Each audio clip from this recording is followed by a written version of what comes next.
முடிவுக்கு வந்துட்டு அவ்வளவுதான் எல்லாம் முடிந்தது என்று நினைத்த போது எனக்கு ஒரு ஆரம்பத்தை கொடுத்தாரு பாருங்க, அதுதான் தயவு. அல்லேலூயா. அவ்வளவுதான், வாழ்க்கை முடிந்தது, இனி ஒன்றும் இல்லை, இனி பாதை இல்லை, இனி எங்க செய்வது என்று தெரியவில்லை.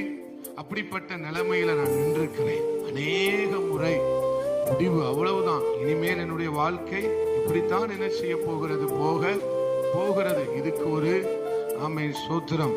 இனி ஒரு விடிவு இல்லை, எல்லாம் என்ன செய்தது, முடிந்தது என்று நினைத்த போதுதான் எங்க அப்பா மிகுந்த தயவுள்ளவர். அங்கேதான் ஒரு ஆச்சரியமான ஆரம்பத்தை எனக்கு வைத்திருந்தார்.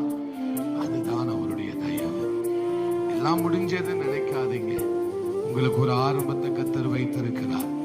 தயவுள்ள தேவன் ஒரு ஆரம்பத்தை என்ன செய்திருக்கிறாங்க, வைத்திருக்கிறார்.